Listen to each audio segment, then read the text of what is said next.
Ang sigaw sa dilim sa liblib na baryo ng San Roque, may isang bahay na matagal nang iniiwasan ng mga tao. Wala itong nakatira sa loob ng halos 3 dekada. Ang sabi ng matatanda, ang sino mang maglakas loob na pumasok ay hindi na muling makikita. Ang iba naman, sinasabing may maririnig kang sigaw sa kalagitnaan ng gabi, isang nakapanghihilakbot na tinig mula sa kadiliman. Ngunit dahil sa matinding pangangailangan, napilitan si Miguel at ang kanyang pamilya na lumipat sa bahay na iyon. Bagamat may takot sa kanyang puso, sinubukan niyang isipin na mga pamahiin lang ang lahat ng mga kwento. Wala namang multo, mga haka-haka lang yon. Aniya habang inaayos ang kanilang mga gamit. Kasama niya ang kanyang asawang si Liza at ang kanilang anak na si Carlo, isang 8 taong gulang na batang mahilig sa paglalaro. Sa unang araw ng kanilang paninirahan, walang kakaibang nangyari. Malamig lang ang simoy ng hangin sa loob ng bahay kahit natirik ang araw sa labas. Pero hindi nila iyon masyadong pinansin. Ang unang gabi, pagsapit ng gabi habang nagpapahinga si Miguel sa kanilang silid, nakarinig siya ng mahihinang kaluskos sa labas ng bintana. Akala niya'y hangin lamang iyon kaya't hindi niya na ito pinansin. Ngunit unti-unting lumalakas ang tunog mula sa mahihinang yabag hanggang sa tila mga kuko na humahagod sa kahoy. Tingnan mo nga kung may pusa sa labas, bulong niya kay Lisa. Ngunit nang tumayo siya at sumilip sa bintana, wala siyang nakita.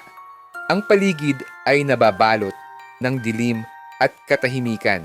Ipinikit na lamang niya ang kanyang mga mata. Iniisip na pagod lang siya sa paglipat. Ngunit nang ipikit niya ang kanyang mga mata, bigla niyang naramdaman ang malamig na hininga sa kanyang batok. Napadilat siya ng mabilis, walang tao. Napabuntong hininga siya at bumalik sa higaan, pilit na binabaliwala ang naramdaman. Ang kakaibang anino kinabukasan, habang naglalaro si Carlo sa labas ng bahay, tumakbo ito pabalik na umiiyak. Nay, may babae po sa bintana, anito habang yakap ang kanyang nanay. Naku, baka anino lang yon ng puno, sagot ni Lisa. Hinahaplos ang buhok ng anak.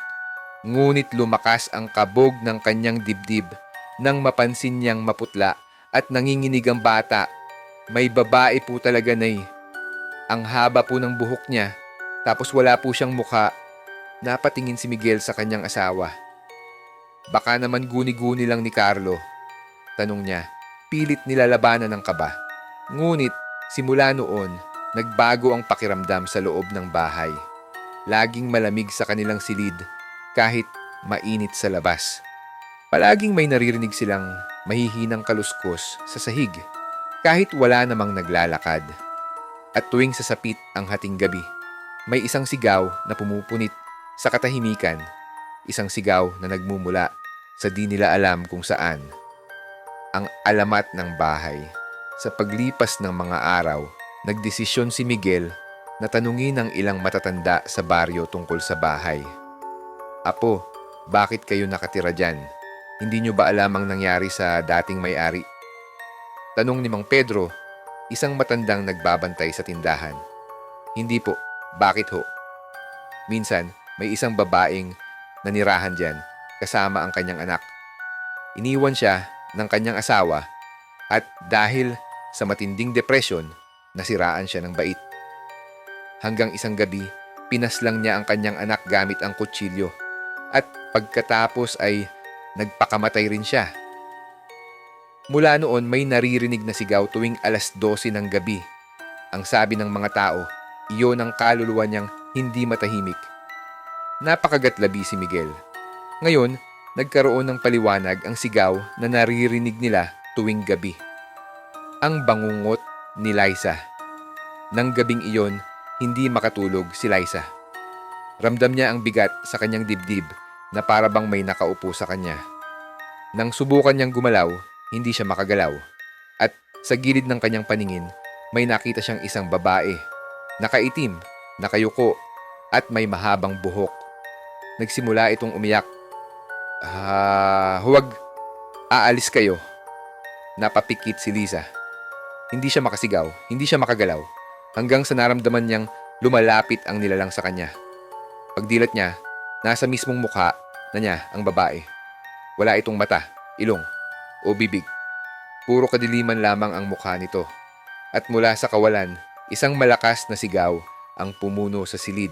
Ang pagpapalayas ng masamang espiritu, nagdesisyon si Miguel na tawagin ang isang albularyo upang ipalinis ang bahay. Habang ginagawa ang ritual, nagsimula ang hangin na humagupit sa loob ng bahay.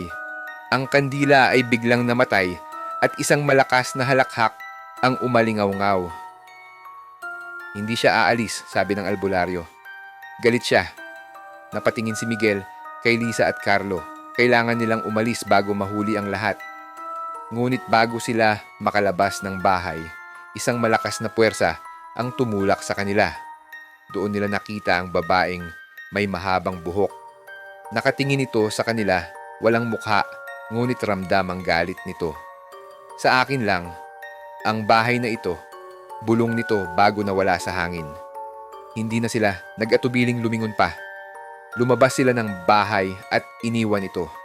Hindi na muling bumalik pa. Ang multo ng San Roque lumipas ang mga taon, ngunit nananatili pa rin ang kwento ng lumang bahay. Ang sino mang dumaan malapit dito ay may maririnig pa ring kaluskos. At tuwing sasapit ang hating gabi, isang sigaw ang maririnig mula sa loob. Hanggang ngayon, walang sino man ang naglakas loob na tumira ulit sa bahay na iyon.